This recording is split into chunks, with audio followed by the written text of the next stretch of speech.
नमस्कार दोस्तों, आपका स्वागत है फैंटेसी नॉवल ऑडियो बुक में। आज हम लेकर आए हैं एक रोमांचक और रहस्यमयी कहानी जो आपको कल्पना की एक नई दुनिया में ले जाएगी। शुरू करने से पहले एक महत्वपूर्ण सूचना। इस कहानी के सभी पात्र, स्थान, घटनाएं और नाम पूर्णतः काल्पनिक हैं। इनका किसी वास्तविक व्यक्ति, स्थान या घटना से कोई संबंध नहीं है। यदि कोई समानता पाई जाती है तो वह मात्र संयोग होगी। तो बिना किसी देरी के आइए शुरू करते हैं आज की शानदार कहानी। अध्याय 81। तीसरा युवा स्वामी। उस विशालकाय जीव की दौड़ने की गति बहुत तेज थी। देखते ही देखते लियान गांव और उन्हें विदा करने वाले लोग दूर गायब हो गए। ये यून केवल खेत से अपना सिर हिला सका।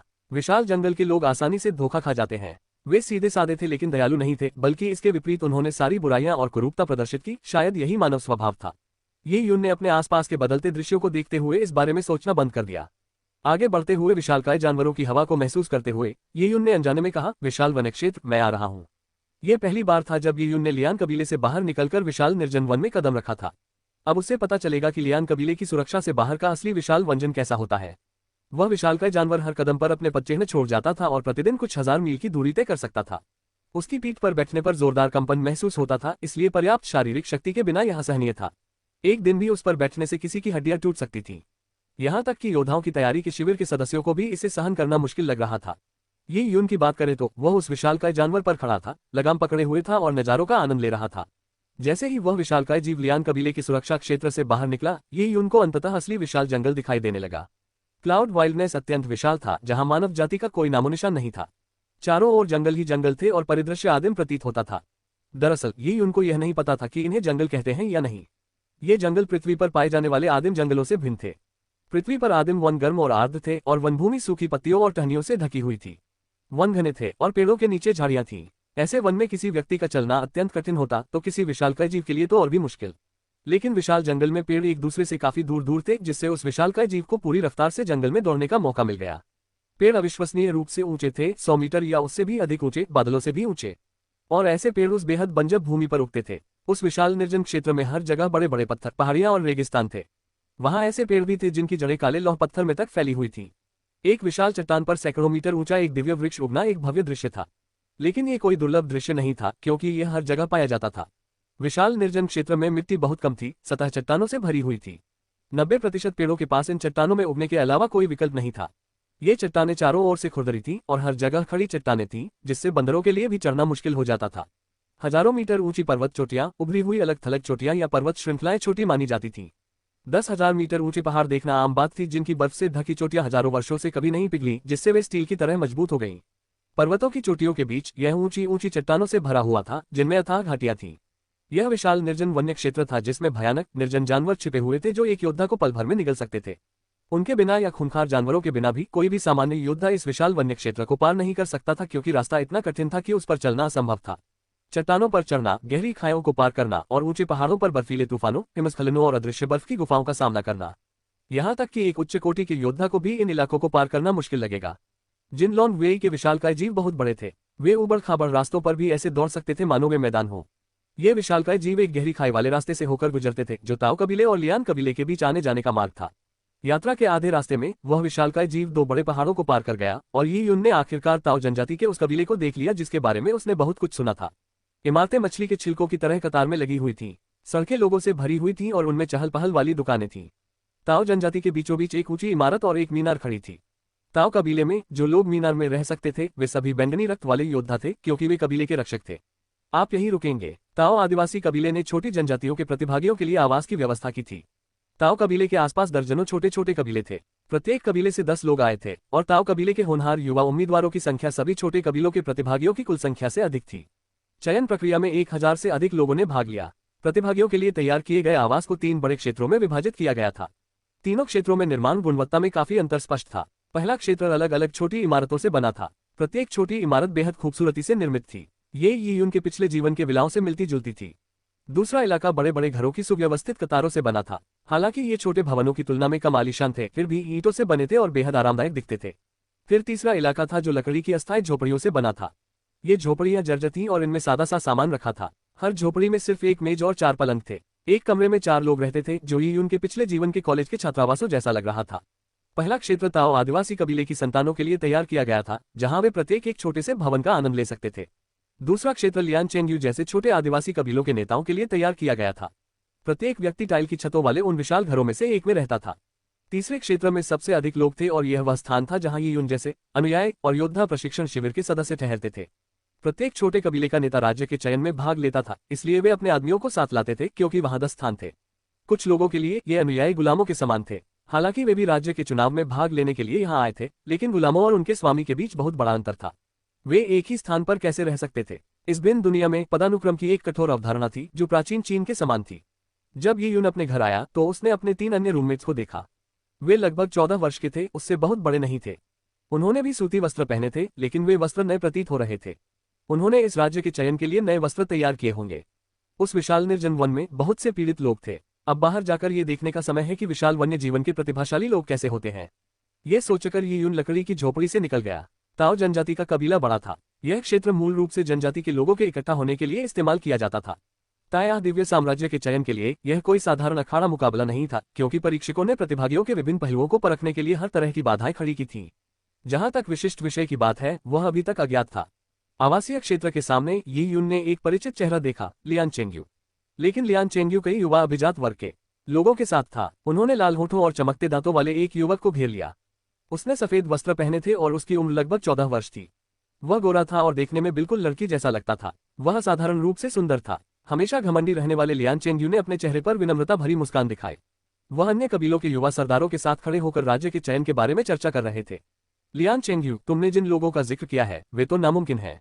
14 साल का वह लड़का बेहद घमंडी था। इस राज्य के चुनाव में करीब 1000 प्रतिभागी हैं, लेकिन असल में उनमें से लगभग 90% या तो अनुयायी हैं या गुलाम जिन्हें यहाँ जगह भरने के लिए लाया गया है।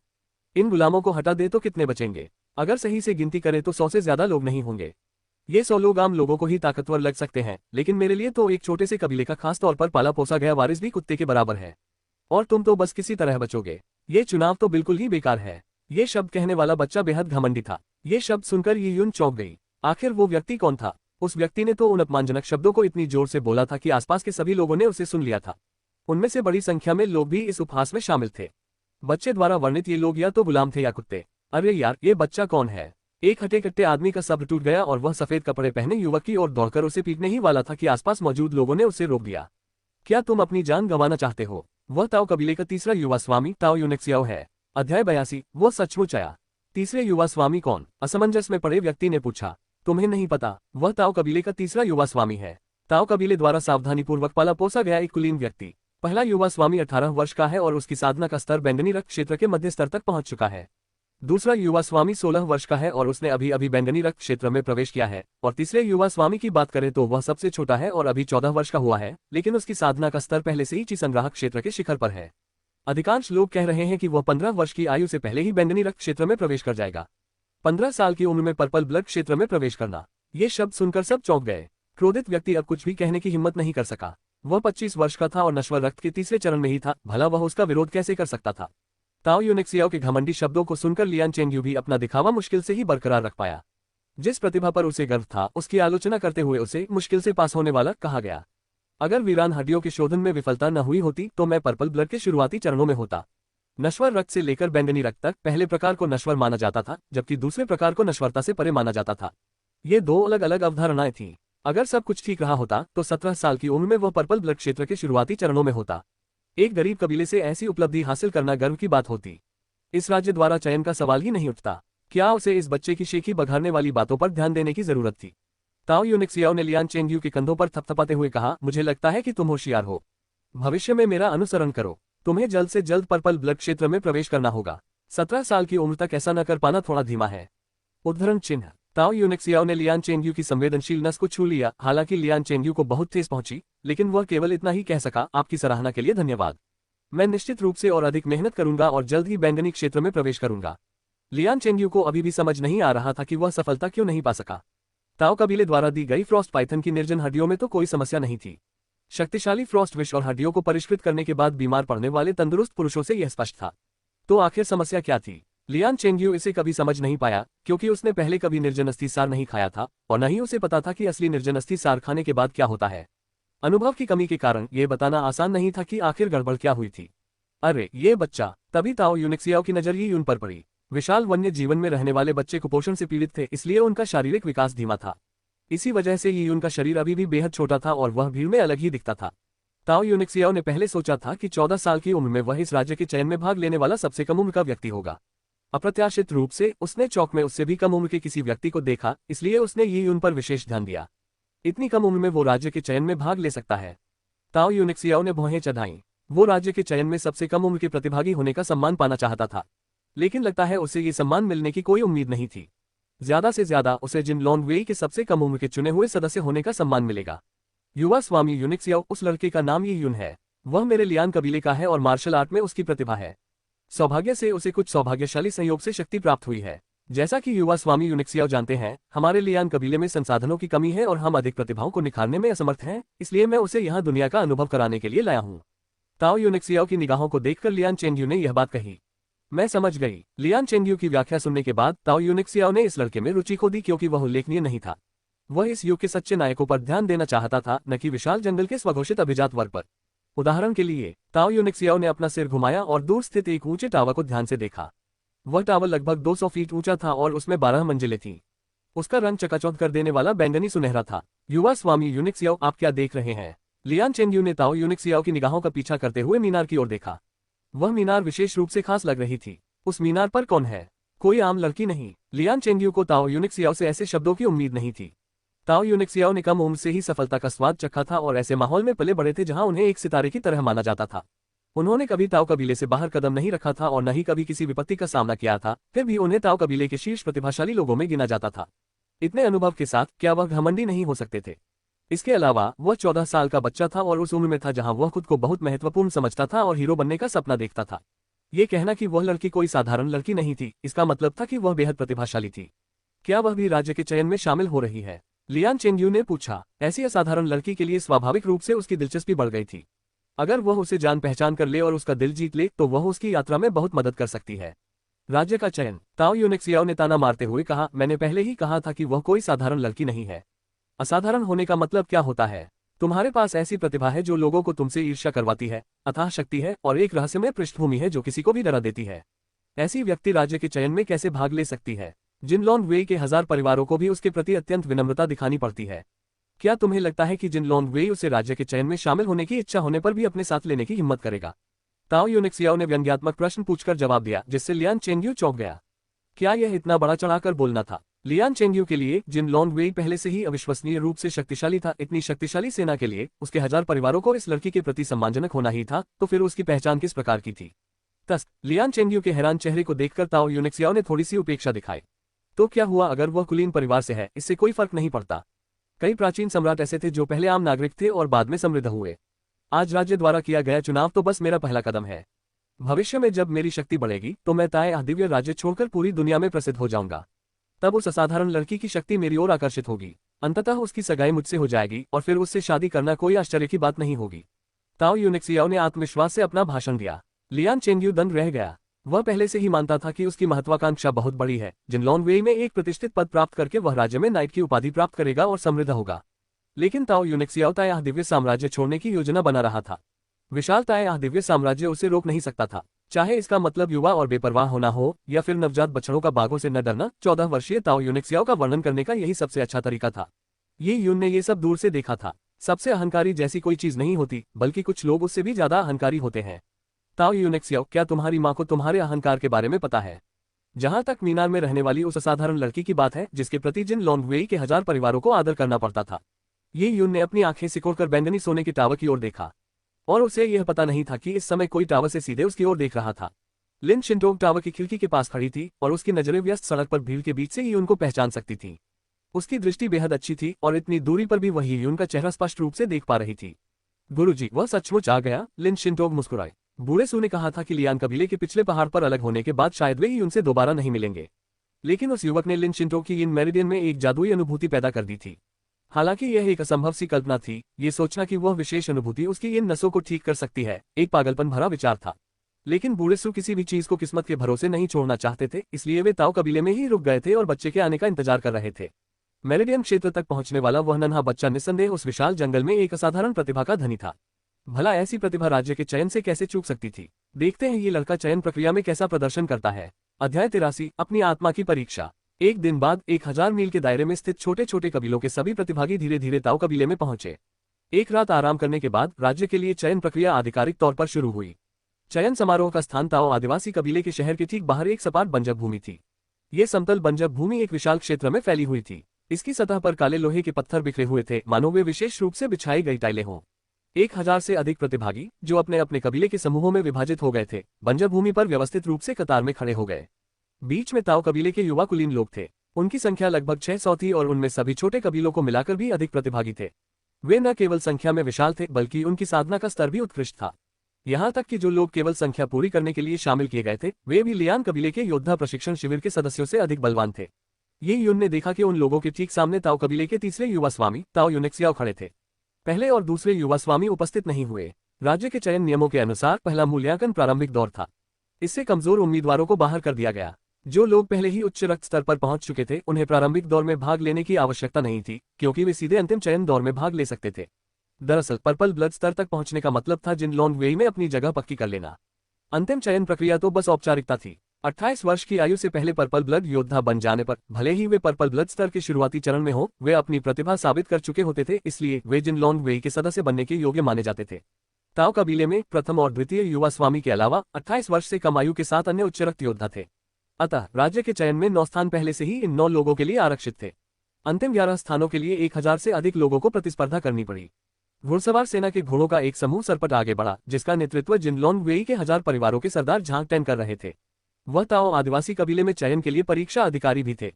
झांग टैन ने धीरे से लगाम खींची और घोड़े से उतरते हुए कहा, अब मैं पहले प्रारंभिक दौर के नियमों की घोषणा करूंगा। झांग टैन का रवैया सीधा और स्पष्ट था। उन्होंने अपना परिचय भी नहीं दिया और सीधे मुद्दे पर आ गए। चयन का पहला दौर आपकी दृढ़ता की परीक्षा लेने के लिए है। आत्मा। प्रतिभागी दंग रह गए। उन्हें लग रहा था कि प्रारंभिक चरण शक्ति परीक्षण या इसी तरह का कोई और परीक्षण होगा, क्योंकि यह सबसे सरल और आसान था। लेकिन आत्मा का परीक्षण, आत्मा क्या है, इसका परीक्षण कैसे किया जाता है? आत्मा ही आपका मनोबल है और यही आपका दृढ़ संकल्प भी। एक मजबूत आत्मा वाला व्यक्ति मामलों का निर्णायक ढंग से निपटारा करने में सक्षम होगा। वह साहसी होगा और विपत्ति के सामने कभी पीछे नहीं हटेगा। वह किसी भी प्रलोभन की परवाह किए बिना दृढ़ निश्चय के साथ आगे बढ़ेगा। मार्शल आर्ट सीखने के मार्ग में कई बाधाएं हैं, कई रहस्यमय क्षेत्र हैं जो जानलेवा हैं, और बिना दृढ़ संकल्प और साहस के आप इन क्षेत्रों में प्रवेश करने का साहस नहीं कर सकते। युद्ध में किसी शक्तिशाली निर्जन राक्षस का सामना करते समय मानव नगरों की रक्षा के लिए आत्मा की आवश्यकता होती है। केवल शक्ति होना पर्याप्त नहीं है। युद्ध में किसी आदिम निर्जन राक्षस का सामना करते समय यदि आप काय होंगे तो आप अपनी वास्तविक शक्ति का आधा भी प्रदर्शित नहीं कर पाएंगे। आप कैसे लड़ पाएंगे? साम्राज्यों में विजय पाने के मार्ग का पहला कदम अपने भीतर के राक्षसों को हराना है। आपको हर बाधा को पार करने के लिए दृढ़ संकल्प और शक्ति की आवश्यकता है। अद्वितीय विशेषज्ञ बनने के मार्ग पर आपको अनगिनत प्रलोभनों का सामना करना पड़ेगा। कई शक्तियां आपको धन, खजाना और सुंदरता का लालच देकर अपनी ओर खींचने की कोशिश करेगी, ताकि आपको भ्रष्ट कर सके और अंततः आपका शोषण कर सके। यदि आप दृढ़ निश्चय के बिना इन प्रलोभनों में लिप्त हो जाते हैं, तो यह आपके मार्शल आर्ट के मार्ग का अंत होगा।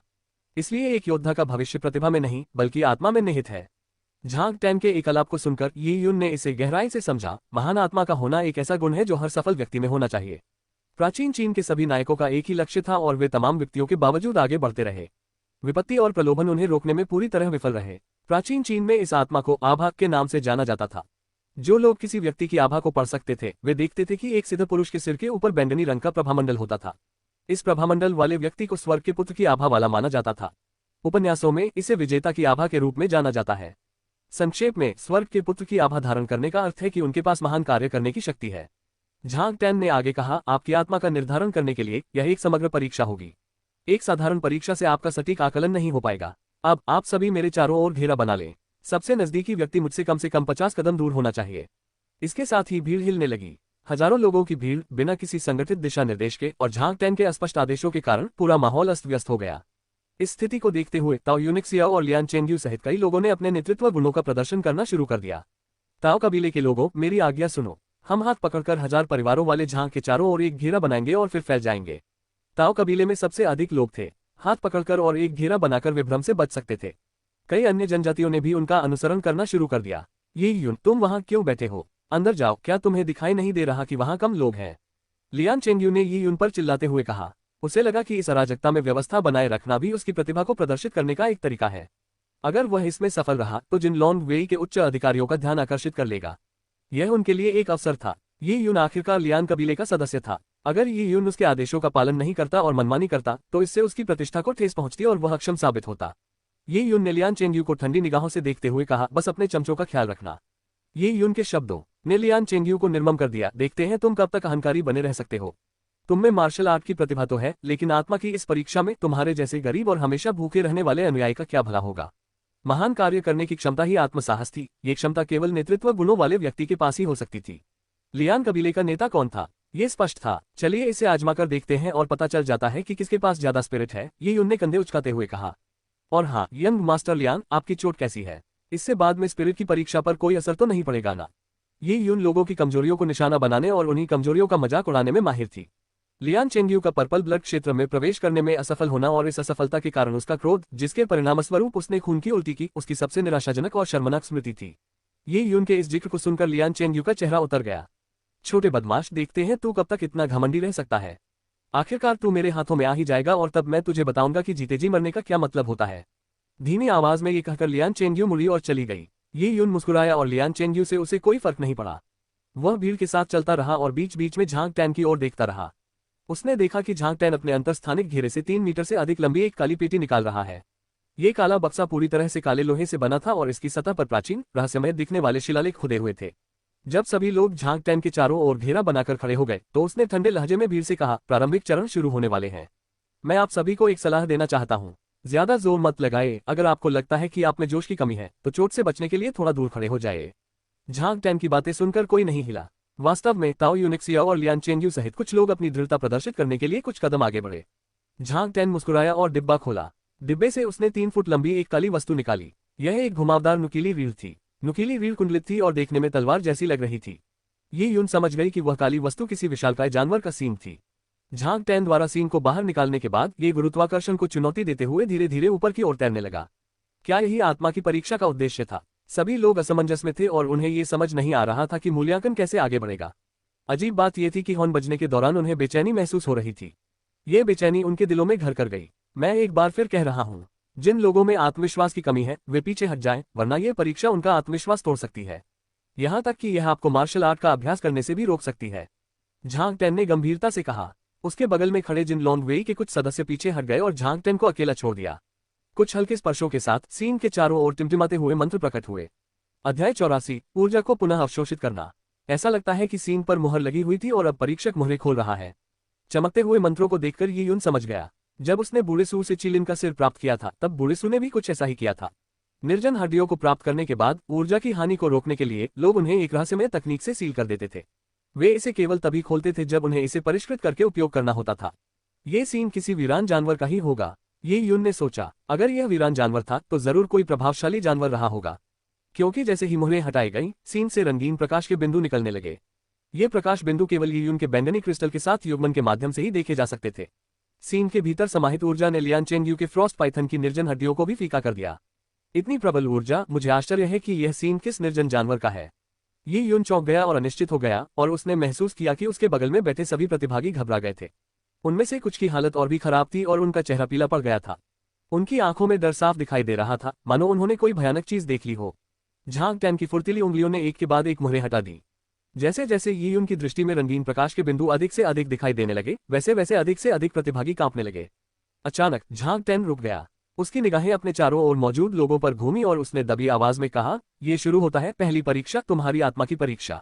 इसके साथ ही झांग तांतोरे ने हाथ हिलाकर आखिरी मुहर भी हटा दी। जैसे ही मुहर हटाई गई, ये यून ने देखा कि एक चमकदार प्रकाश स्तंभ आसमान में तलवार की तरह बादलों को चीरता हुआ ऊपर उठा। यह क्या है? ये यून का चेहरा बदल गया और वह कई कदम पीछे हट गई। ये यून के आसपास मौजूद प्रतिभागियों के चेहरे पीले पड़ गए थे। वे ठंडे पसीने से तरबतर थे और उनके घुटने कांपने लगे थे, जिसके कारण वे जमीन पर घुटने टेक कर गिर पड़े। कुछ लोगों को तो सांस लेने में भी तकलीफ हो रही थी और उनके दांत किटकिटा रहे थे। उन्हें बस एक विशाल अदृश्य शक्ति का आभास हो रहा था, जिससे वे बुरी तरह भयभीत हो गए थे। जो लोग अभी भी खड़े हो सकते थे वे कांपते हुए शरीर के साथ पीछे हट गए। लगभग 10 मीटर पीछे हटने के बाद वे मुड़े और भागने लगे। इतना शक्तिशाली निर्जन जानवर! ये यून चौंक गया। इस समय उसे एहसास हुआ कि प्रकाश स्तंभ ने एक प्रेत छवि का रूप धारण कर लिया था। ये काल्पनिक छवि न केवल ये यून ने देखी, बल्कि सभी प्रतिभागियों ने देखी। वह विशालकाय था और उसके अंग मजबूत थे। उसका शरीर एक विशाल सफेद बाघ की तरह नीली लपटों से जल रहा था, लेकिन वह उससे कहीं अधिक भयावह था। जब विशालकाय प्रेतवादित जानवर प्रकट हुआ तो सभी ने अपनी सांसें रोक लीं। वह दरिंदा बेकाबू था, लेकिन सबकी ओर बड़े ही घातक इरादे से घूर रहा था। ऐसा लग रहा था मानो वह किसी भी क्षण हमला कर अंधाधुंध हत्याएं शुरू कर देगा। जो लोग इसे सहन नहीं कर सके, जैसे कि योद्धा प्रशिक्षण शिविर के सदस्य, बुरी तरह डर गए। एक आदमी जिसमें 500 पाउंड उठाने की ताकत थी और जिसने पहले ये यून का मजाक उड़ाया था, जमीन पर गिर पड़ा। उसकी गीली पतलून पेशाब की बदबू से सनी हुई थी। मुझे मत खाओ, वह कांपते हुए उस जगह से रेंग कर बाहर निकलने की कोशिश कर रहा था, मानो किसी भ्रम में खोया हुआ हो।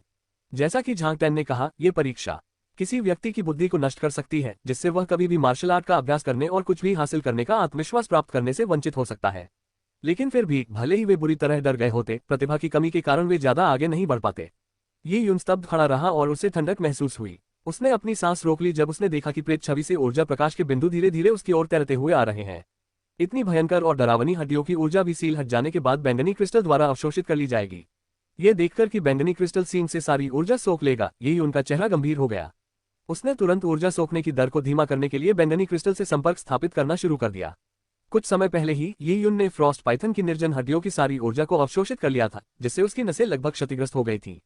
इसलिए अपने अनुभव से सबक लेते हुए उसे लगा कि इस अज्ञात सीन से, जिसमें फ्रॉस्ट पाइथन की निर्जन हड्डियों की ऊर्जा से कई गुना अधिक ऊर्जा थी, सारी ऊर्जा को अवशोषित करना उसके शरीर को विस्फोटित कर सकता है। जब ये यून ऊर्जा के अचानक प्रवाह से निपटने पर ध्यान केंद्रित कर रहा था, तब तक उसके आसपास के कई प्रतिभागी बाहर हो चुके थे। जैसा कि झांग टैन ने कहा, उनमें आध्यात्मिक शक्ति का अभाव था, इसलिए वे उस भयानक आभा का सामना नहीं कर सके। ऐसे लोग किसी रहस्यमय भूमि में प्रवेश करते समय या किसी निर्जन राक्षस से लड़ते समय अपनी पूरी ताकत का प्रदर्शन कभी नहीं कर पाएंगे, और वे कचरे के ढेर से ज्यादा कुछ नहीं थे। बेशक कचरे के ढेर से शक्तिशाली योद्धा प्रकट हुए। लगभग 400 लोग इस दबाव को झेल सकते थे, और उनमें से अन्य 100 लोग भी आसानी से इसका सामना कर सकते थे। बात यहां तक पहुंच गई थी कि लियान चेंग्यू और ताओ यूनिक्सियाओ सहित दर्जनों लोग ऐसी विपरीत परिस्थितियों में भी हंसने में सक्षम थे। ताओ यूनिक्सियाओ ने अपने आसपास के लोगों पर एक नजर डाली और उसे केवल घृणा का भाव आया। उन निकम्मों को उस निर्जन राक्षस की आभा के सामने इस तरह के घिनौने भाव प्रदर्शित करते देखना बेहद घृणित था। लियान चेंग्यू को अपनी जगह पर मजबूती से खड़े देखकर उसे आश्चर्य नहीं हुआ। लेकिन ओह, ताओ यूनिक्सियाओ ने देखा कि लियान चेंग्यू से कुछ ही दूरी पर ही यून खड़ी थी। 12 साल की वह बच्ची भीड़ में बहुत ही ध्यान खींच रही थी। ये यून आश्चर्यजनक रूप से अभी भी वहीं खड़ा था। वह स्तब्ध होने के अलावा किसी भी प्रकार की बेचैनी का संकेत नहीं दे रहा था। ताओ यूनिक्सियाओ हैरान रह गई। क्या लियान चेंग्यू ने पहले नहीं कहा था कि इस लड़के ने कुछ खजाना खाकर अपनी ताकत बढ़ा ली है? वह उस निर्जन जानवर की आभा के भयंकर दबाव को कैसे सहन कर सकता है? दिलचस्प, ताओ यूनिक्सियाओ ने बस मुस्कुरा दिया। वह जानता था कि यह तो बस शुरुआत है। हालांकि ये यून ने उसका ध्यान आकर्षित किया था, लेकिन ये बस एक सरसरी नजर थी। ताओ यूनिक्सियाओ ये यून को प्रतिद्वंद्वी नहीं मानता था। वास्तव में ताओ यूनिक्सियाओ बैंगनी रक्त स्तर से नीचे के किसी को भी प्रतिद्वंद्वी नहीं मानता था।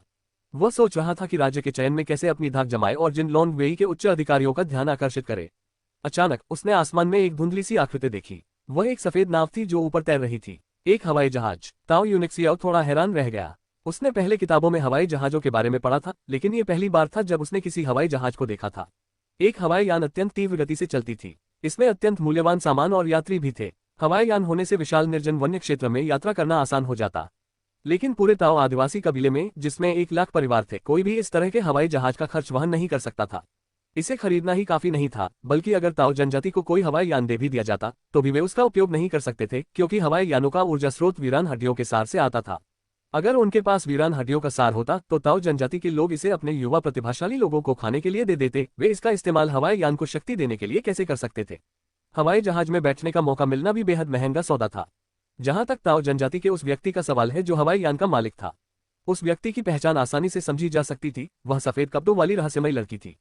ताओ यूनिक्सियाओ उसका नाम नहीं जानती थी और उसने दूर से केवल उसका पार्श्व दृश्य ही देखा था। लेकिन इससे ताओ यूनिक्सियाओ के मन में उस लड़की के प्रति प्रेम और विजय के विचार आने से नहीं रुके। एक रहस्यमय पृष्ठभूमि वाली, मजबूत इरादों वाली लड़की जिसे 1000 परिवारों के झांक का सम्मान प्राप्त था, निश्चित रूप से अभिमानी ताओ यूनिक्सियाओ की रुचि को जगाएगी। अगर वह इस लड़की को जीत लेता तो यह उसकी ताकत का सबूत होता, और दूसरी बात, यह उसके अहंकार को संतुष्ट करने का एक बेहतरीन तरीका होता। ताया दिव्य साम्राज्य छोड़ने वाले एक असाधारण व्यक्ति के रूप में भला वह एक रहस्यमय असाधारण लड़की को अपना साथी क्यों नहीं बना सकता था? अध्याय 85 उल्लेखनीय। मुझे उम्मीद नहीं थी कि वो असाधारण लड़की किंगडम के चयन के प्रारंभिक दौर को देख रही होगी। वो यहाँ किसके लिए आए हैं? क्या वो मैं हो सकता हूँ? हालांकि उसे ये नामुमकिन लग रहा था, पर उसके अलावा प्रारंभिक दौर में और कौन ध्यान देने लायक था? लियान चेंग्यू जैसे लोग उसके सामने कुछ भी नहीं थे। ये सोचकर ताओ यूनिक्सियाओ उत्साहित हो गई। चाहे वह उसे देखने आए हो या सिर्फ माहौल का आनंद लेने, वह चयन में उत्कृष्ट प्रदर्शन करने और उस असाधारण लड़की का ध्यान आकर्षित करने के लिए और भी अधिक प्रयास करना चाहती थी। चमकने के लिए वहां खड़े रहना पर्याप्त नहीं था। यह देखकर झांग टैन ताओ यूनिक्सियाओ के इरादों को समझ गया। सील खोलना तो बस पहला कदम था। प्रारंभिक चरण पार करने के लिए उन्हें सीन के जबरदस्त दबाव के बावजूद आगे बढ़ना था। झांग टैन चिल्लाया, कमजोर लोगों का झुंड। ये तो बस एक मरे हुए वीरान जानवर का सींग है और तुम इसे संभाल नहीं सकते। खाना बर्बाद करने और गंदगी फैलाने के अलावा इस दुनिया में जीने का क्या मतलब है? अगर तुम इसे संभाल नहीं सकते तो दफा हो जाओ, क्योंकि तुम मार्शल आर्ट का अभ्यास करने के लायक नहीं हो। अब मैं प्रारंभिक चरण का लक्ष्य घोषित करता हूँ। अपनी पूरी ताकत लगाकर आपको सीन की ओर चलना है और जब आप सीन से 20 कदम की दूरी पर पहुंच जाएं, तो आपको वहां 10 सांसों के बराबर समय तक रुकना होगा। हर 10 कदम आगे बढ़ने पर दबाव दोगुना हो जाएगा। आप खच्चर हैं या घोड़ा, ये बाद में तय होगा। अब शुरू। झांग टैन के शब्द 10 मील के दायरे में गूंज उठे। झांग टैन सीन से बस कुछ ही फीट दूर थे और इतने दबाव के बावजूद भी वे अपने शब्द जोर से कह पा रहे थे। सिर्फ इसी आधार पर यह बेहद सराहनीय था। पता नहीं झांग टैन की क्या हालत होगी, शायद उसने पर्पल ब्लड की श्रेणी पार कर ली हो, लियान चेंगयू ने सोचा। फिर उसने अपने कदम तेज किए और सीन की ओर चल पड़ा। आगे बढ़ते हुए लियान चेंगयू ने यी यून की ओर एक नजर डाली। लियान चेंगयू को अब भी आश्चर्य हो रहा था कि यी यून वहां कैसे खड़ा रह सका। यह आश्चर्यजनक था कि एक बेचारा छोटा सा बदमाश सीन के दबाव वाले आभामंडल को कैसे सहन कर सकता था। इस शरारती बच्चे में इतना जोश है। लियान चेंगयू खुश नहीं था। मार्शल आर्ट में अच्छी प्रतिभा होने के साथ साथ वह भाग्यशाली भी था। इस भाग्य ने उसे कुछ ऐसे अनुकूल अवसर दिए जिससे उसकी ताकत में तेजी से वृद्धि हुई। अब तो उस बच्चे में जोश भी आ गया था। क्या वह महान उपलब्धियां हासिल करने के लिए ही पैदा हुआ था?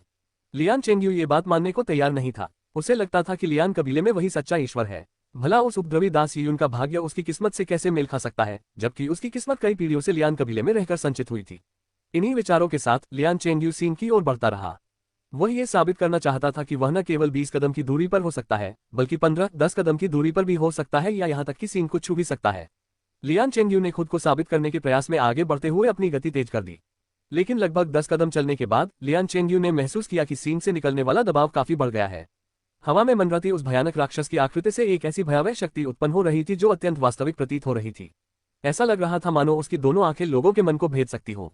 ऐसा लग रहा था मानो उसके नुकीले दांतों ने अनगिनत योद्धाओं को चीर डाला हो।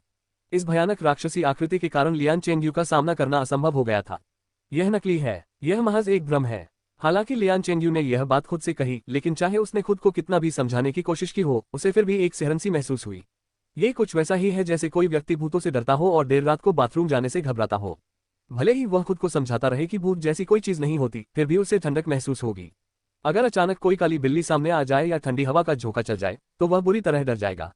लियान चेंगयू ने 15 कदम आगे बढ़ाए थे, लेकिन ताओ यूनिक्सियाओ की प्रगति कहीं अधिक तेज थी। वह 30 कदम की सीमा में प्रवेश कर चुकी थी। 30 कदम की सीमा में प्रवेश करते ही ताओ यूनिक्सियाओ ने पहली बार दबाव महसूस किया। ये किस तरह का भयानक जानवर का सींग है? ये तो बहुत शक्तिशाली है। ताओ यूनिक्सियाओ ने भौहें चढ़ाईं। उसने अपने आसपास का जायजा लिया और पाया कि वह सबसे पहले वहां पहुंचा है। इससे ताओ यूनिक्सियाओ खुश हुआ, क्योंकि अगर वह 20 कदम के दायरे में सबसे पहले प्रवेश करता तो प्रारंभिक दौर में सबसे शक्तिशाली आत्मा उसी की होती। लेकिन ये बात समझ में आने वाली थी। आत्मा किसी व्यक्ति का साहस, दृढ़ संकल्प, आत्मविश्वास और साथ ही ताकत भी होती है। किसी व्यक्ति की आत्मा मजबूत हो सकती है, लेकिन वह कमजोर भी हो सकता है। लेकिन एक मजबूत व्यक्ति में स्वाभाविक रूप से महान आत्मा होती है। ताओ यूनिक्सियाओ ने अपना सिर हवाई यान की ओर उठाया और उसके होठों पर मुस्कान आ गई। सुंदरता, क्या तुम ऊपर से मुझे देख रही हो? पहला स्थान मेरा है। हालांकि यह अपनी जेब काटने जितना आसान है और इसमें कुछ खास नहीं है, लेकिन यह तो बस शुरुआत है। समय के साथ मेरी चमक और भी तेज होगी। ताओ यूनिक्सियाओ निडर होकर और अत्यंत वीर भाव से आगे बढ़ने लगी। आकाश में उड़ते हुए हवाई यान में सफेद पोशाक पहने एक लड़की चायदानी पकड़े हुए थी। जिस तरह से वह चाय डाल रही थी और पी रही थी, वह कुलीन वर्ग के शिष्टाचार के अनुरूप नहीं था, लेकिन फिर भी वह बेहद सुरुचिपूर्ण लग रहा था। उसकी हर हरकत अत्यंत सुरुचिपूर्ण प्रतीत होती थी। सफेद कपड़े पहनी लड़की अपनी तरफ की खिड़की से बाहर देख रही थी, लेकिन उसने ताओ यूनिक्सियाओ के वीरभाव को नोटिस नहीं किया। वहां जहां केवल ये यून से मिलने आई थी, उस खूबसूरत लड़की के सामने ठीक विपरीत दृश्य था। एक मोटा सा बूढ़ा व्यक्ति नमक में पका हुआ चिकन बड़े चाव से खा रहा था। नमक में पका हुआ ये चिकन बेशक ही यून ने बनाया था। खाते समय वह मोटा बूढ़ा आदमी शराब भी पी रहा था। उसने शराब पीने के लिए प्याला इस्तेमाल नहीं किया, बल्कि सीधे शराब की बोतल से पी ली, जिससे उसका चिकना मुंह शराब से भर गया। तो क्या हुआ? बच्चा पास हो गया। बूढ़े आदमी का जवाब स्पष्ट था। उनकी राय में राज्य का चुनाव कोई खास मायने नहीं रखता था। अगर लिन शिंटो की इन मेरिडियन में थोड़ी सी भी हलचल न होती तो वह यहाँ आने की जहमत ही न उठाते। अभी नहीं, वह तो बस एक ही जगह खड़ा है। लिन शिंटो ने थोड़ा भौहें चढ़ाईं। वह क्या कर रहा था? वह यूं ही वहां क्यों खड़ा था? लिन शिंटो को विश्वास नहीं था कि यह परीक्षा ये यून को परेशान कर पाएगी। हालांकि वह ये यून की मार्शल आर्ट प्रतिभा के बारे में आशावादी नहीं थी। नहीं, सही कहें तो ये यून में मार्शल आर्ट की कोई प्रतिभा नहीं थी। लेकिन ये यून के दृढ़ शरीर और ड्रैगन पल्स के साथ जानवर के सींगों से 20 कदम की दूरी तक जाना कोई मुश्किल बात नहीं होगी, बशर्ते उसके पास जरा भी आत्मा न हो।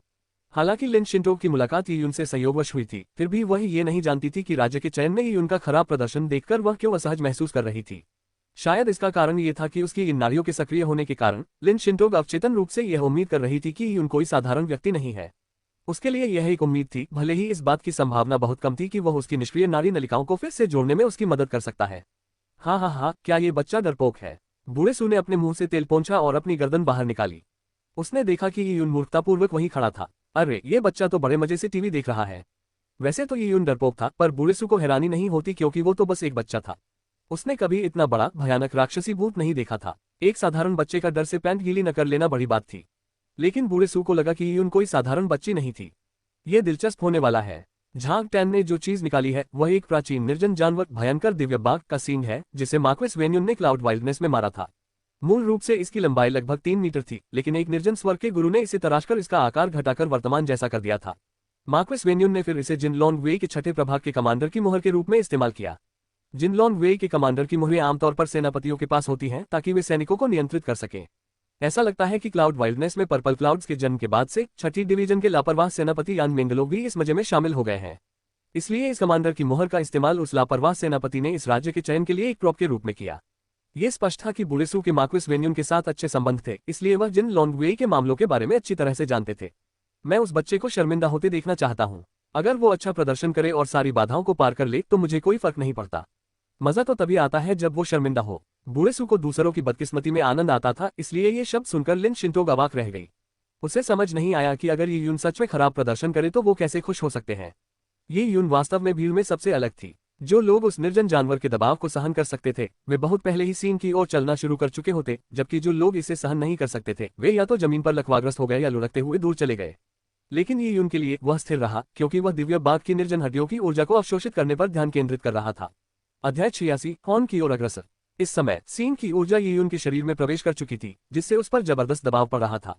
सींगों में समाहित ऊर्जा साधारण नहीं थी, उसमें अकल्पनीय बुराई और रोंगटे खड़े कर देने वाले अहंकार की आभा थी। बूम! ये यून की दृष्टि कांप उठी, मानो एक सफेद बाघ जैसा निर्जन जानवर पहाड़ पर दहाड़ रहा हो और उसके पैरों तले 10,000 जानवर उसके आगे घुटने टेक रहे हों। इन क्रूर प्राणियों को वश में करने वाला कोई साधारण प्राणी नहीं था, बल्कि एक ऐसी शक्ति थी जो भयंकर प्राणियों की श्रेणी से भी ऊपर थी। कुछ विशालकाय प्राणी बैंगनी रक्त स्तर के मानव योद्धाओं से भी कहीं अधिक शक्तिशाली थे। सफेद बाघ जैसे दिखने वाले इस विशालकाय जानवर का पशु जगत में एक प्रतिष्ठित स्थान था। अपने जीवनकाल में इसने विशाल क्षेत्रों पर विजय प्राप्त की और असीम यश अर्जित किया। मृत्यु के समय भी इसके बचे हुए सींग में विस्मयकारी शक्ति थी। ऐसा प्रतीत होता था कि इसी दुष्टता और रक्त जंगली अहंकार ने प्रतिभागियों पर अत्यधिक दबाव डाला, जिससे उन्हें कष्ट सहना पड़ा। ये यून बार बार गहरी सांसें ले रहा था। उसका चेहरा पीला पड़ गया था, क्योंकि उसे एहसास हो गया था कि उसने जो ऊर्जा अवशोषित की थी मानो उसमें स्वयं की शक्ति थी। हालांकि बैंगनी क्रिस्टल ने बिना किसी प्रतिरोध के उसे दबा दिया था, फिर भी उसके शरीर तक पहुंचते ही वह ऊर्जा अत्यंत उग्र हो गई। वह उसकी नसों में उमड़ पड़ी, जिससे ये यून को दर्द होने लगा। उसे दर्द सहने के लिए अपनी पूरी ताकत जुटानी पड़ी। फिर भी उसे असहनीय दर्द महसूस हो रहा था। शरीर की गर्मी से उसके माथे पर पसीना आ गया और उसका शरीर कांपने लगा। ये यून को ऐसा लगा जैसे वह आग के कुंड में गिर गया हो। उसकी मुट्ठियां कस गईं और उसने दांत भींच लिए, यहाँ तक कि उसके मुंह के किनारों से खून भी रिसने लगा। इस समय ताओ यूनिक्सियाओ अंततः भयंकर दिव्य बाघ के सींग से 20 कदम की दूरी पर पहुंच गई थी। जिन लॉन्ग वे के सदस्यों ने इस स्थान पर एक घेरा बनाया। ताओ यूनिक्सियाओ इस क्षेत्र में प्रवेश करने वाली पहली प्रतिभागी थी। हाँ, मैं सचमुच पहली हूँ। ताओ यूनिक्सियाओ ने लियान चेंगयू की ओर देखा, जिसे अभी भी कम से कम 5 कदम चलने थे। लेकिन लियान चेंगयू की प्रगति अच्छी मानी जाती थी। कई अन्य छोटे कबीलों के उत्तराधिकारी लियान चेंगयू की बराबरी नहीं कर सकते थे। कुछ ऐसे कुलीन लोग भी थे जिनका पालन पोषण ताओ जनजाति द्वारा किया गया था और वे अभी भी उस दायरे से कुछ कदम दूर थे। ये यून की बात करें तो ताओ यूनिक्सियाओ अब उस पर ध्यान नहीं देती थी। इसका कारण ये था कि ताओ यूनिक्सियाओ केवल अपने सबसे करीबी लोगों पर ही नजर रखती थी। इन लोगों की तुलना में अगर मैं प्रथम स्थान पर भी आ जाऊं तो भी मुझे गर्व करने लायक कुछ नहीं है। मुझे अभी 10 कदम और चलना है और अंततः मुझे वह ताज अपने हाथ में लेना है। ये सोचते हुए ताओ यूनिक्सियाओ ने हवाई यान की ओर देखा। देखते हैं मैं कितनी दूर तक आगे बढ़ सकता हूँ। 20 कदम के दायरे से आगे बढ़ने पर ताओ यूनिक्सियाओ के लिए आगे बढ़ना बहुत मुश्किल हो गया, क्योंकि उसे अत्यधिक दबाव महसूस हो रहा था। इस समय लियान चेंगयू घेरे में प्रवेश कर चुका था। मैं पास हो गया। यही मेरी आत्मा है और भविष्य में महान कार्य करने की क्षमता है। बहुत बढ़िया। भले ही मैं प्रथम या शीर्ष 3 में नहीं आया, लेकिन मेरे सामने खड़े सभी लोग ताओ कबीले के कुलीन हैं। एक छोटे से कबीले से ऐसी आत्मा रखने वाला एकमात्र व्यक्ति मैं ही हूँ। लियान चेंगयू खुद पर बहुत प्रसन्न था। लियान कबीले जैसे छोटे से क्षेत्र से आने के कारण उसके पास सुख सुविधाओं की कमी थी, इसलिए उसकी महत्वाकांक्षा भी सीमित थी। ऐसे परिणाम प्राप्त करने पर उसे गर्व महसूस हुआ। लियान चेंगयू ने यी यून पर एक नजर डाली। वह देखना चाहता था कि यी यून ने कितनी प्रगति की है। उस नजर को देखते ही वह दंग रह गया, क्योंकि यी यून उसी स्थान पर बिना हिले डुले खड़ी थी। इतना ही नहीं, यी यून का चेहरा लाल हो गया था और उसे बहुत पसीना आ रहा था। उसके माथे पर एक पतली नीली नस उभर आई थी, मानो उसकी त्वचा के नीचे कोई नीली रेखा दबी हो। ये यून को देखकर ऐसा लग रहा था मानो वह कई दिनों से जंगली घोड़ों का पीछा कर रहा हो। वह इतना कमजोर कैसे हो सकता है? लियान चेंगयू अचंभित था। उसने पहले सोचा था कि यून की शक्ति तो बस किसी तरह ही बनी रहेगी। हालांकि ये यून उससे कहीं अधिक शक्तिशाली था, फिर भी उसे 20 कदम के दायरे में या कम से कम 30 कदम के दायरे में तो प्रवेश कर ही लेना चाहिए था। लेकिन मौजूदा हालात को देखते हुए वह उन हारे हुए लोगों से अलग नहीं लग रहा था जो बुरी तरह डर गए थे। अपनी स्थिति बनाए रखने के अलावा वह हर पहलू में अपनी चरम सीमा पर पहुंच चुका था। हकीकत का सामना करते हुए लियान चेंगयू ने मन ही मन ताना मारा, मैंने सोचा था कि यह लड़का इतना काबिल है कि घमंडी हो सकता है। लगता है कि बिना घुटने टेके जबरदस्ती खड़े रहना ही उसकी हद है। मैंने सोचा था कि वह भविष्य में खतरा बनेगा। क्या मजाक है, अगर उसकी किस्मत अच्छी है तो क्या हुआ, उसका अतीत तो बेकार है। बस इतना ही है उसकी अहमियत। सही कहा, भिखारियों के समूह में स्वर्ग का पुत्र कैसे मिल सकता है। लियान कबीले की सारी दौलत मुझे सहारा देने में खर्च हो गई। कोई दूसरा व्यक्ति मेरी हैसियत को चुनौती नहीं दे सकता। इस विचार के साथ लियान चेंगयू ने यी यून की परवाह करना छोड़ दिया और सीन की ओर चलने लगा। पर्याप्त शक्ति वाले प्रतिभागी 20 कदम की सीमा को पार करने लगे और उससे आगे बढ़ने लगे। वे सभी अपनी सीमाओं को प्रदर्शित करना चाहते थे। साथ ही वे चाहते थे कि जिन लॉन्गवेई के उच्च अधिकारी उन्हें नोटिस करें और भविष्य में बड़ी उपलब्धियों के लिए उनका मार्गदर्शन करें। इस समय हवाई यान में मौजूद लिन शिंटोग यी यून की बात समझ नहीं पा रही थी। क्या यी यून अब इतना दबाव सहन नहीं कर सकता था? वह न केवल इसे सहन नहीं कर पा रहा था, बल्कि उसका पूरा शरीर पसीने से तरबतर हो रहा था, मानो वह अब खड़ा नहीं रह सकता हो। गुरुजी, इसे क्या हुआ है? लिन शिंटोग ने पूछा। बूढ़े सू ने उत्सुकतावश एक तरफ देखा कि बच्चा क्या कर रहा है। वह इतना भी बुरा तो नहीं हो सकता। किसी को नहीं पता था कि यी यून बैंगनी क्रिस्टल के ऊर्जा जाल के साथ क्या अनुभव कर रही थी। उसके शरीर का हर रोम जल रहा था, ऐसा लग रहा था मानो उसकी नसों में चाकू चल रहे हो। यी यून ने बैंगनी क्रिस्टल से ऊर्जा अवशोषित करने पर कभी इतना दर्द महसूस नहीं किया था। ऐसा इसलिए था क्योंकि भयंकर दिव्य बाघ की ऊर्जा पर काबू पाना बहुत कठिन था। असहनीय पीड़ा के कारण यी यून को यह बर्दाश्त नहीं हो रहा था, लेकिन साथ ही वह बेहद उत्साहित भी था। उसके शरीर में ऊर्जा का तीव्र प्रवाह होने के कारण उसे महसूस हो रहा था कि उसकी नसें और नाड़ियां मजबूत हो रही हैं। उसकी हड्डियां और अंग भी इस तीव्र ऊर्जा से मजबूत होकर और भी ताकतवर बन रहे थे। उसके शरीर में बदलाव आ रहा था। उनकी साधना तेजी से बढ़ रही थी। शुरुआत में यी यून नश्वर रक्त क्षेत्र के 5वें स्तर के शुरुआती चरण में ही था, लेकिन धीरे धीरे उसने अपनी शक्ति को मजबूत होते और आधार को सुदृढ़ होते हुए महसूस किया। वह धीरे धीरे मध्य चरणों तक पहुंच गया था और यहां तक कि नश्वर रक्त क्षेत्र के 5वें स्तर के शिखर की ओर कदम बढ़ा रहा था। यदि यी यून नश्वर रक्त क्षेत्र के 5वें स्तर के शिखर पर पहुंच जाता तो उसकी साधना का स्तर लियान चेंगयू से कम नहीं होता। उसके दृढ़ शरीर और ड्रैगन पल्स के साथ लियान चेंगयू को हराना उसके लिए बहुत आसान होता। शक्ति में हुई तीव्र वृद्धि ने उसे उत्साहित कर दिया। इससे यी यून का संकल्प और भी दृढ़ हो गया। नसों को चीर देने वाले असहनीय दर्द के बावजूद वह सहन करता रहा। वह एक ही बार में चीगैद्र क्षेत्र के शिखर तक पहुंचना चाहता था, लेकिन यी यून को लगा कि अपने शरीर को उसकी चरम सीमा तक धकेलने के लिए कुछ कमी है। अपने शरीर में सारी ऊर्जा को केंद्रित करने के लिए ऐसा लग रहा था जैसे दबाव की कमी हो। वह खुद को अपनी चरम सीमा तक ले जाना चाहता था, तभी वह चमक सकता था। दांत पीसते हुए यी यून सीन की ओर कदम बढ़ाने लगा। उसने सीन के करीब रहने की योजना बनाई, भयंकर दिव्य बाघ के अपार दबाव का उपयोग करके अपने शरीर को प्रशिक्षित किया और उसे चीगैद्र क्षेत्र के शिखर तक पहुंचने के लिए मजबूर किया। गुरुजी, वह हिल रहा है। लिन शिंटोग की आंखें चमक उठी, लेकिन बूढ़े सू अभी भी भौहें चढ़ाए हुए थे। वह हिल तो रहा था, लेकिन ऐसी हालत में वह बच नहीं सकता था। मैं नहीं चाहता कि तुम सारा ध्यान अपनी ओर खींच लो, लेकिन मुझे शर्मिंदा मत करो। ओह, ये सही नहीं है। बूढ़े सू को अचानक कुछ एहसास हुआ और उन्होंने आश्चर्य भरी नजरों से यी यून की ओर देखा। अध्याय 87 ची संग्राहक क्षेत्र का शिखर।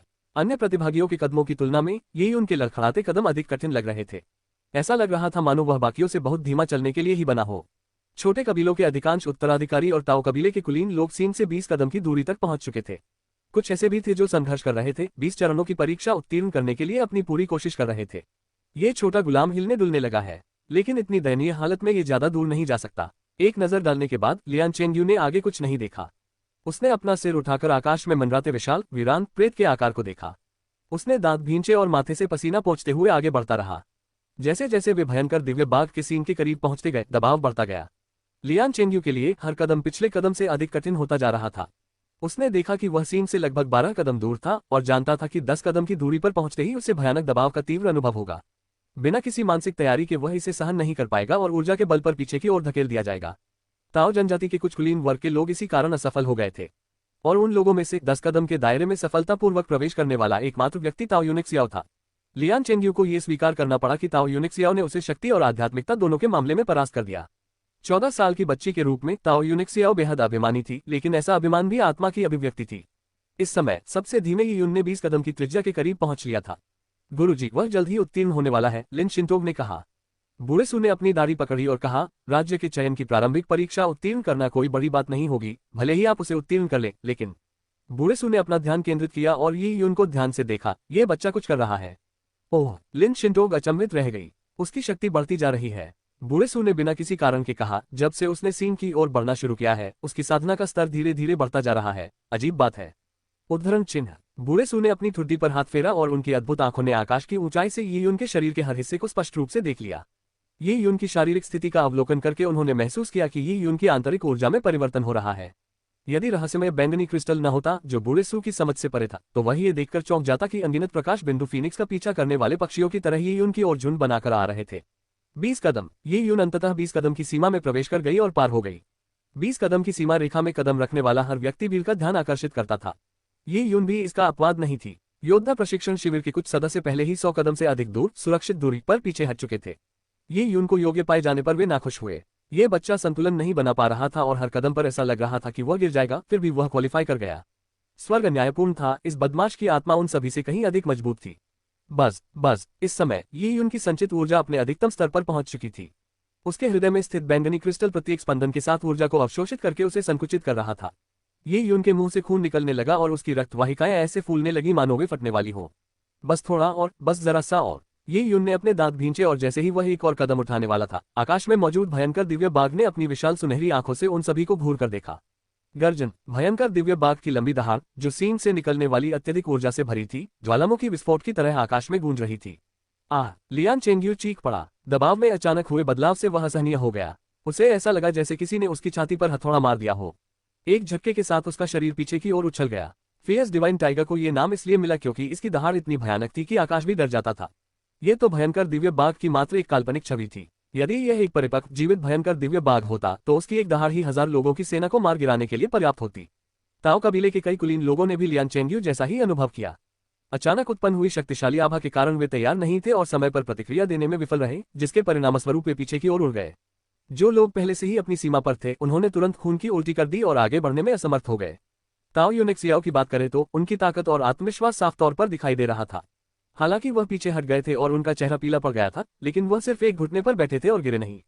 वाह वाह, रोमांचकारी! आज मुझे तुम्हें हराना ही होगा। अपने होठों से खून पोंछते हुए उसकी आंखें उत्साह से चमक उठी।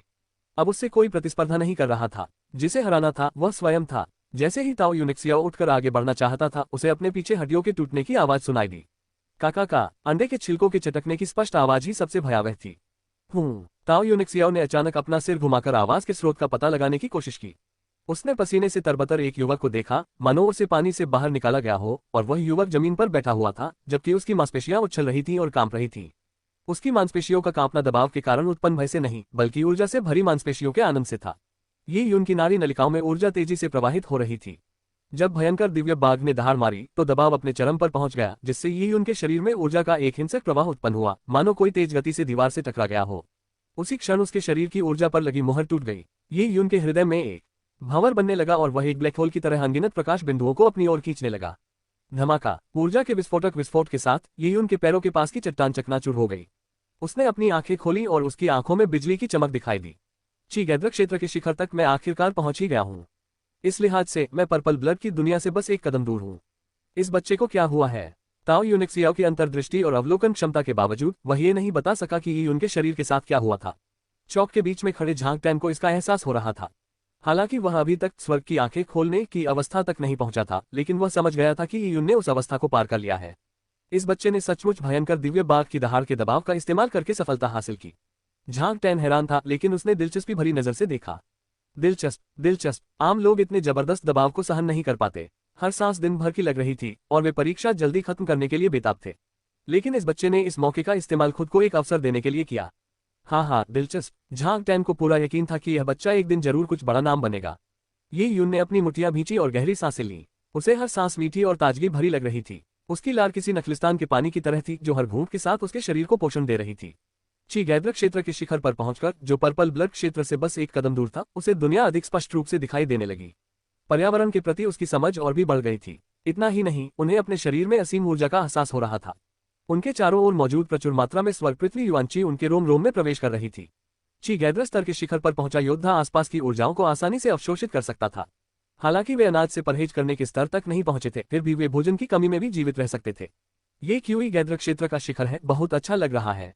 ये यून ने अपनी मुठ्ठियां भींची और भावुक हो उठा। उसने अपना सिर घुमाया और लियान चेंग्यू की ओर देखा। ये यून और लियान चेंग्यू एक दूसरे से दर्जनों फीट की दूरी पर खड़े थे, फिर भी वे एक दूसरे को सीधे देख रहे थे। अध्याय 88 एक बार के लिए अभिमानी। दोनों ने एक दूसरे की ओर देखा। लियान चेंगयू और ये यून के बीच सुलह की कोई गुंजाइश नहीं थी। इस वैकल्पिक दुनिया में ये यून का पहला दुश्मन लियान चेंगयू ही था। लियान चेंगयू, मैं तुमसे अभी लड़ना चाहता हूँ। ये यून ने लंबे समय से अपने मन में दबाए हुए इस भाव को व्यक्त किया। अंततः उसे वह पूर्ण शक्ति प्राप्त हो गई थी जिसकी उसे आवश्यकता थी, क्योंकि लियान चेंगयू और याओ युआन द्वारा हमला किए जाने पर भी ये यून को डरने की कोई आवश्यकता नहीं थी।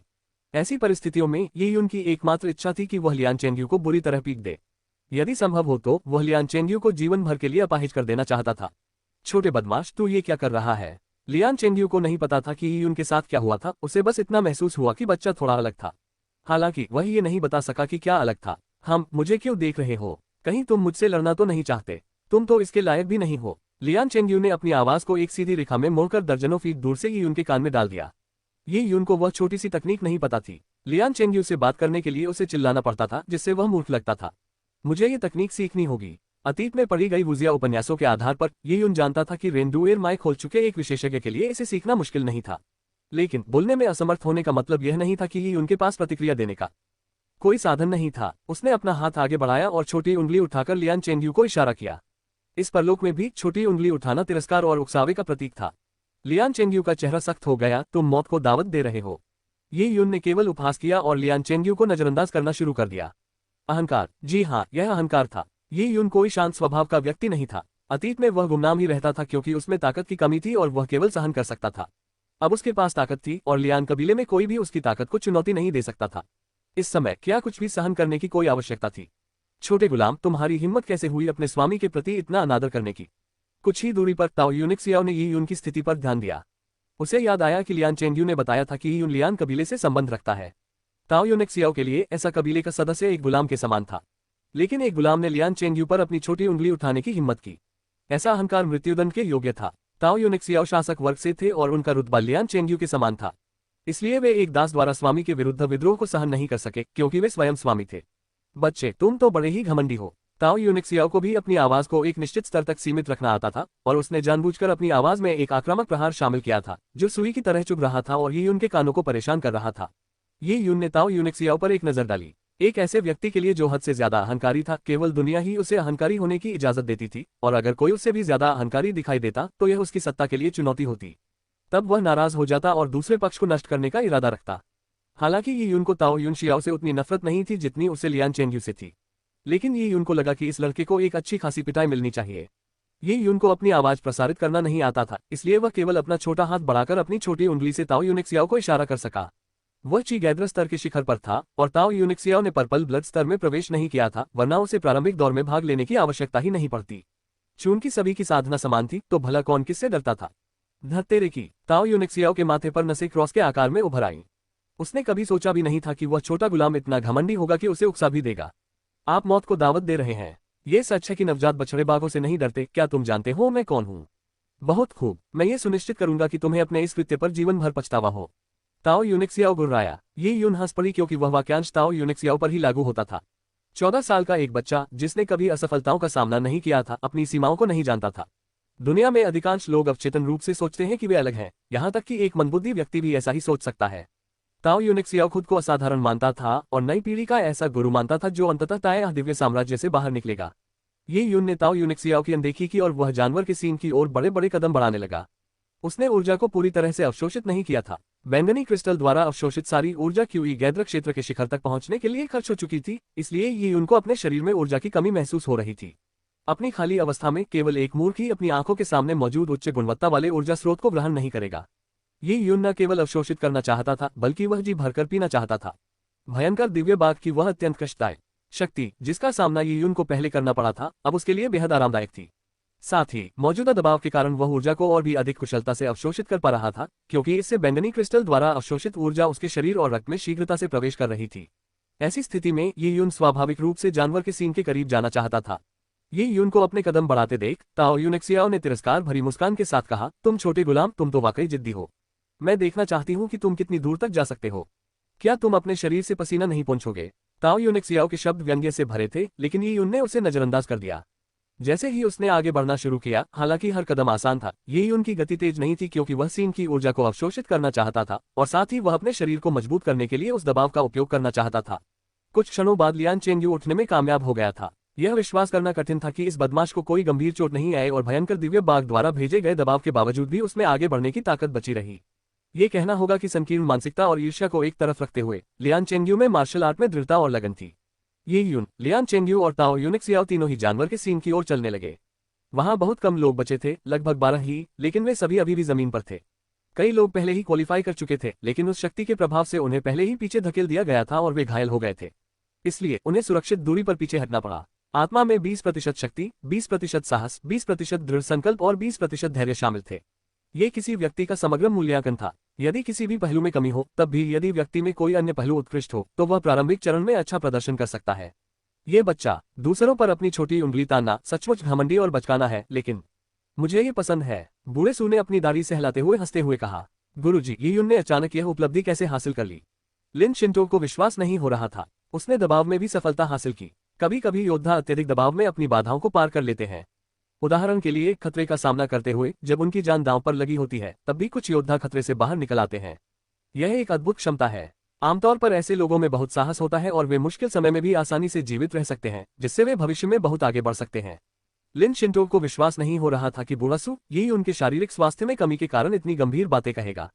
लेकिन देखने से ऐसा लगता है कि ये उनकी शारीरिक बनावट खराब होने के अलावा अन्य सभी पहलुओं में, चाहे वह बोधगम्यता हो या आध्यात्मिकता, वह मार्शल आर्ट के एक विलक्षण प्रतिभा के लिए आवश्यक हर आवश्यकता को पूरा करता था।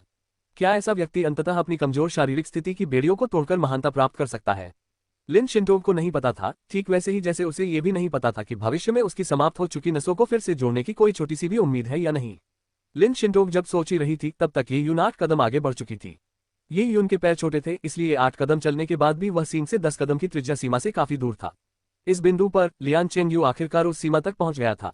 10 कदम की सीमा पर दबाव फिर से बढ़ जाएगा। लियान चेंगयू ने घमंड से ये यून की ओर देखा।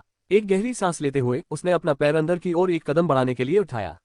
बूम! लियान चेंगयू ने महसूस किया कि एक घिनौनी, खूनी भावना उसे घेर रही है और एक पल में ऐसा लगा जैसे वह किसी नरसंहार के दौरान खून के सागर के बीच में हो। लियान चेंगयू का शरीर अचानक कांप उठा और एक जोरदार दहाड़ के साथ उसकी हड्डियां चटकने लगीं। उसकी गर्दन से हरी नसें उभर आईं क्योंकि वह उस अथाह रक्तमय और जानलेवा दबाव को रोकने की कोशिश कर रहा था। पेन! लियान चेंगयू दोनों हाथों के सहारे जमीन पर आधा घुटने टेककर बैठ गया। उसकी आंखें लाल थीं और वह गहरी सांसें ले रहा था। उसके गाल मेढक की तरह फूले हुए थे और यह स्पष्ट था कि उसकी यही सीमा थी। लेकिन फिर भी वह किसी तरह उस जानवर के सीन से 10 कदम की दूरी तक पहुंचने में कामयाब रहा। मैं सफल हो गया। लियान चेंगयू ने अपनी मुठ्ठियां भींच ली। भले ही उसकी नाक से खून बह रहा था, उसका शरीर पसीने से तर था और वह दयनीय हालत में था, फिर भी वह सफल हो गया था।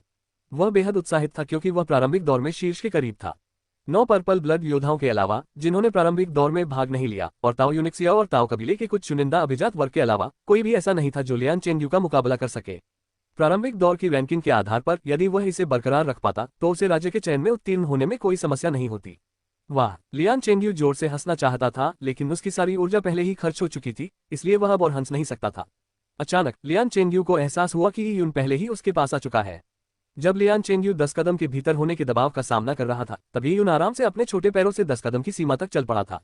लियान चेंगयू के चेहरे पर तिरस्कार का भाव झलक रहा था। वह उस क्रूर, जानलेवा लहर का प्रत्यक्ष अनुभव कर चुका था और उसके आतंक को भली भांति जानता था। अनगिनत वास्तविक युद्धों का सामना करने के बाद भी वह उस विशाल जानलेवा इरादे से लगभग बुरी तरह भयभीत हो गया था। ये यून तो एक ऐसा बच्चा था जो आमतौर पर पहाड़ों पर जड़ी बूटियां चुनने और कीचड़ में भोजन खोजने ही जाता था, भला वह इस अत्यंत वास्तविक जैसी जानलेवा लहर का सामना कैसे कर पाएगा? इस दुनिया में कई लोगों में प्रतिभा हो सकती है, लेकिन प्रतिभा होने के बावजूद उन्हें अपनी क्षमता को धीरे धीरे उजागर करने के लिए खुद को प्रशिक्षित करना पड़ता है। ये यून को किस प्रकार का प्रशिक्षण मिला होगा? लियान चेंगयू ये यून को असफलता मिलते देखने का इंतजार कर रहा था। उसने अभी अभी एक बेहद कठिन काम पूरा किया था, इसलिए किसी और को ऐसा करते देखना उसके लिए एक अजीब सी खुशी थी। लेकिन कई बार चीजें उम्मीद के मुताबिक नहीं होती। लियान चेंगयू ने देखा कि ये यून ने अपना छोटा पैर तेजी से बढ़ाया और 10 कदम की सीमा रेखा पार कर ली। वो अपने कदमों में जरा भी नहीं रुका, बस यूं ही पार कर जाना, इस तरह पार करना, इस तरह से ऊपर।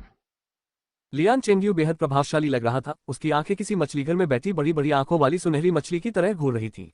लियान चेंगयू ही नहीं, बल्कि पास ही में रहने वाली ताओ यूनिक्सियाओ ने भी घटनाक्रम को देखा और वह अचंभित रह गई। ये कैसे संभव हो सकता है? अध्याय 89 प्रारंभिक चरण में पहला।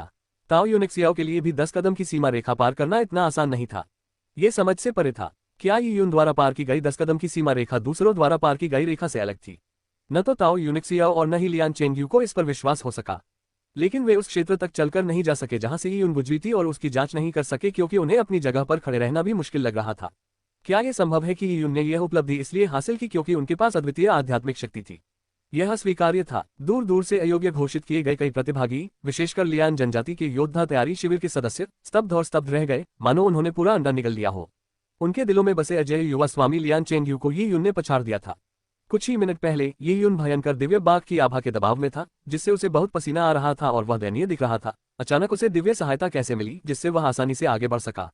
इस बच्चे में उनसे अधिक आध्यात्मिक शक्ति कैसे हो सकती है? वे ये यून की ताकत को स्वीकार नहीं कर पा रहे थे। उसने तो कुछ ही दिन मार्शल आर्ट सीखा था और उसमें इतनी ताकत कैसे हो सकती थी? एक 12 साल का बच्चा जो एक घाटी में पला बड़ा था और जिसने दुनिया नहीं देखी थी, वह दूसरों से अधिक बहादुर, दृढ़ निश्चयी और विपरीत परिस्थितियों के बावजूद आगे बढ़ने वाला कैसे हो सकता था? क्या परीक्षा में कुछ गड़बड़ है?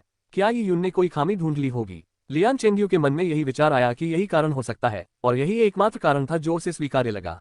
लेकिन झांग टैन को सिर हिलाते देख वह समझ गया कि उसकी आपत्तियों को खारिज कर दिया जाएगा और झांग टैन अंततः उसे नीचा ही दिखाएगा।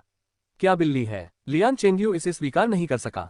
10 कदम के दायरे में कदम रखते ही उसके परिणाम शीर्ष पर थे, लेकिन ये यून जिससे वह सबसे ज्यादा नफरत करता था ने उसे नीचे गिरा दिया था और उसे समझ नहीं आ रहा था कि आखिर क्या गड़बड़ हुई थी। इसी समय ताओ यूनिक्सियाओ ने प्रतिक्रिया देना शुरू किया और तेजी से सीन की ओर बढ़ गई। भयंकर दिव्य बाघ की आभा इतनी दमनकारी थी कि ताओ यूनिक्सियाओ को यह एहसास हो गया कि उसके सीन से एक कदम दूर रहना और उसे छूना असंभव था। उसकी एकमात्र इच्छा यही थी कि वह ही यून से न हारे। लेकिन ये यून के कदम अधिक दृढ़ थे और उनके कदम ऐसे थे जिनकी तुलना ताओ यूनिक्सियाओ नहीं कर सकती थी। दरअसल अगर ये यून चलते समय बैंगनी क्रिस्टल को नियंत्रित करके भयंकर दिव्य बाघ की ऊर्जा को अवशोषित नहीं कर रहा होता तो उसकी गति कहीं अधिक तेज होती। भयंकर दिव्य बाघ के सीन की ऊर्जा का उपयोग करके क्यूई गैद्र क्षेत्र के शिखर तक पहुंचने के बाद ये यून ने सीन की आभा द्वारा दिए गए दबाव का आनंद लिया। ऐसा लग रहा था मानो उसके शरीर और अंगों पर दबाव पड़ रहा हो और यह एहसास बेहद भयानक था। ये यून को करीब आते देख ताओ यूनिक्सियाओ चिंतित हो गया। उसने सब कुछ अनदेखा करते हुए सीन की ओर कूच किया ताकि ये यून को रोक सके। अपने शरीर पर अत्यधिक दबाव पड़ने के कारण ताओ यूनिक्सियाओ की सांसें उथली होने लगी और उसे बहुत पसीना आने लगा। वह अपनी सीमा के करीब था, लेकिन इस समय उसे अपने पीछे कदमों की आहट तेजी से सुनाई देने लगी। ताओ यूनिक्सियाओ घबरा गई थी। मैं उससे हार नहीं सकता, मैं उससे हार नहीं सकता। ताओ यूनिक्सियाओ मन ही मन रोने लगा। उसे हर कदम ऐसा लग रहा था जैसे वह एक भारी पहाड़ ढो रहा हो। लेकिन ताओ यूनिक्सियाओ ने चाहे जितनी भी कोशिश की हो, वह अंततः भाग्य को बदलने में असमर्थ रहा। उसने असहाय होकर देखा कि ये यून अपने छोटे पैरों से चलकर उसके पास आ रहा है। ये यून के विपरीत ताओ यूनिक्सियाओ धीमी गति से चलती हुई प्रतीत हो रही थी और यह हास्यास्पद था। सभी लोग सीन के बहुत करीब थे और उससे कुछ ही कदम दूर थे, इसलिए ताओ यूनिक्सियाओ ये यून के बहुत करीब थी। दोनों ने एक दूसरे को देखा। एक दूसरे को देखने के बाद ये यून ने शर्माते हुए मुस्कुराया, नमस्ते कहा और फिर ताओ यूनिक्सियाओ के पास से गुजर गई। ताओ यूनिक्सियाओ लगभग खून की उल्टी करने ही वाली थी। उसे एक ऐसे व्यक्ति ने हरा दिया था जिसकी ताकत उससे कम थी, एक छोटे से आदिवासी कबीले के एक कमजोर गरीब ग्रामीण ने। ताओ यूनिक्सियाओ को ऐसा लगा जैसे 14 वर्षों का उसका गौरव बुरी तरह कुचल दिया गया हो। वह इसे स्वीकार नहीं कर सका। जैसे ही ताओ यूनिक्सियाओ का ध्यान भंग हुआ, आकाश में मंडराते भयंकर दिव्य बाघ के प्रेत ने दूसरी बार दहाड़ मारी। कहा जा सकता है कि एक के बाद एक घटना घटती ही है। गरज, जानलेवा भावना नरक से निकले खून के कुंड की तरह फैल गई। ताओ यूनिक्सियाओ तैयार नहीं थी और जानलेवा भावना के इस सैलाब में बह गई। कुछ बार लुढ़कने के बाद उसका पिछवाड़ा जमीन पर जा लगा। लियान चेंगयू की बात करें तो वह 1 दर्जन कदम दूर जा गिरा और 20 कदम की सीमा से बाहर धकेल दिया गया था। ये यून की बात करें तो उस गर्जना के दौरान ये यून ने अपने शरीर में ऊर्जा का चरम संचय महसूस किया था। काका अंडे के छिलके के चटकने जैसी आवाजें फिर से गूंज उठी। ये यून का शरीर ऊर्जा से शुद्ध हो गया और उसके शरीर का हर हिस्सा मजबूत होकर शांत हो गया। पुआ, ये यून ने कुछ कदम पीछे हटकर मुंह भरकर काला खून थूक दिया। ये काला रक्त यून के शरीर की अशुद्धियां थीं। हर अस्थि मज्जा शुद्धि के साथ वह अपने शरीर की अशुद्धियों को बाहर निकालता था और ये उनका शरीर धीरे धीरे शुद्ध होता जा रहा था। अपने शुद्ध शरीर के साथ उसने एक मजबूत नींव रखी। जिस दिन वह बैंगनी रक्त क्षेत्र में प्रवेश करेगा, वह सीधे बैंगनी रक्त क्षेत्र के प्रारंभिक चरणों के शिखर पर पहुंच जाएगा। उसका शरीर अन्य बैंगनी रक्त योद्धाओं की तुलना में कहीं अधिक ऊर्जा धारण कर सकता है। मुझे उम्मीद नहीं थी कि इस राज्य की प्रारंभिक प्रतियोगिता मेरे लिए एक सौभाग्यशाली अवसर में तब्दील हो जाएगी। इसका उपयोग करके मैं ची गैद्र क्षेत्र के शिखर पर पहुंच गया हूं और पर्पल ब्लड से बस 1 कदम दूर हूं। मुझे अपने शरीर में ऊर्जा का संचार महसूस हो रहा है। मैं इस ऊर्जा को साधना में लगाने के लिए बहुत उत्सुक हूं। ये यून ऊर्जा को अवशोषित करने से तृप्त हो चुका था और आगे बढ़ने का कोई महत्व नहीं था। इसके अलावा वह पहले ही ताओ यूनिक्सियाओ को पीछे छोड़ते हुए प्रारंभिक दौर में पहला स्थान हासिल कर चुका था। गुरुजी, ये यून ने प्रथम स्थान प्राप्त किया। सभी प्रतिभागियों में से लिन शिंटो केवल ये यून को जानती थी। इसके अलावा उसकी इन मेरिडियन यीयुन से संबंधित थी, इसलिए लिन शिंटोग स्वाभाविक रूप से यीयुन की जीत की कामना करती थी। राज्य का चयन जमीनी स्तर पर हो रहा है और वो भी सिर्फ प्रारंभिक चरण में। अगर वो पहले स्थान पर आता है तो क्या हुआ, इसमें कोई खास बात नहीं है। बूढ़े सूने ऐसे होंठ सिकोड़े जैसे उन्हें कोई फर्क नहीं पड़ता, लेकिन ये उनको इतने दबाव में भी सफलता हासिल करते देख वे काफी हैरान थे।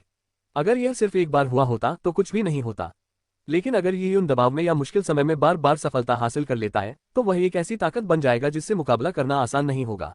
बहुत बुरा हुआ, सच में बहुत बुरा हुआ। अगर उसका शरीर एकदम सही होता, नहीं, अगर थोड़ा बहुत भी कमजोर होता तो वह मार्शल आर्ट का एक शानदार नवोदित योद्धा बन सकता था। बूढ़े सू ने आह भरते हुए सिर हिलाया। उन्हें अभी भी यीयुन से हुई अपनी पहली मुलाकात याद थी, जिसने कुछ असाधारण बातें कही थी। यीयुन की बातों से ही लगता था कि उसका स्वभाव बुरा नहीं है। हालांकि इस दुनिया में किसी न किसी रूप में पछतावा हमेशा मौजूद रहता है। लिन शिंटोग का शारीरिक गठन उत्तम था और उनकी बोध क्षमता अत्यंत उच्च थी। हर लिहाज से वह त्रुटिहीन थी, लेकिन उनकी इन मेरिडियन की वजह से मार्शल आर्ट में उनका सफर अवरुद्ध हो गया था और उनका आगे न बढ़ पाना उनकी नियति थी। यीयुन के पास ड्रैगन पल्स, स्पिरिट, उत्कृष्ट बोध क्षमता और महान महत्वाकांक्षाएं थी। हालांकि उसका शारीरिक गठन कमजोर था और यही उसकी घातक कमजोरी साबित हो सकती थी। अध्याय 90 जिन लांग वेई एलीट। प्रारंभिक चरण उत्तीर्ण करने पर हार्दिक बधाई। झांग टैन ने बिगुल उठाया और उसे बजाना शुरू कर दिया। उसकी आवाज स्पष्ट और बुलंद थी, उसे सबको सुनाने के लिए अपनी आवाज में ऊर्जा भरने की जरूरत नहीं थी। केवल 1 दर्जन या उससे अधिक लोग ही उत्तीर्ण हुए। 1000 से अधिक लोगों में से कुछ दर्जन ही बचे। अयोग्यता की दर बेहद अधिक थी। लियान कबीले के योद्धा प्रशिक्षण शिविर के सभी सदस्य अयोग्य घोषित कर दिए गए थे। इतना ही नहीं, ताओ कबीले के कुछ कमजोर प्रतिभागी भी अयोग्य घोषित कर दिए गए थे। अयोग्य घोषित होना कोई बड़ी बात नहीं थी, क्योंकि लियान कबीले के योद्धा प्रशिक्षण शिविर के सदस्य मानसिक रूप से इस बात के लिए तैयार थे कि वे राज्य की चयन प्रक्रिया में कभी सफल नहीं होंगे। लेकिन ये उनको पहला स्थान मिला। क्या ये चयन निष्पक्ष था? उन्हें लगा कि ये भी उन्हीं की तरह पृष्ठभूमि से आता है और उसका जीवन भी गरीबी और सहनशीलता से भरा है, तो वह अलग कैसे दिख सकता है?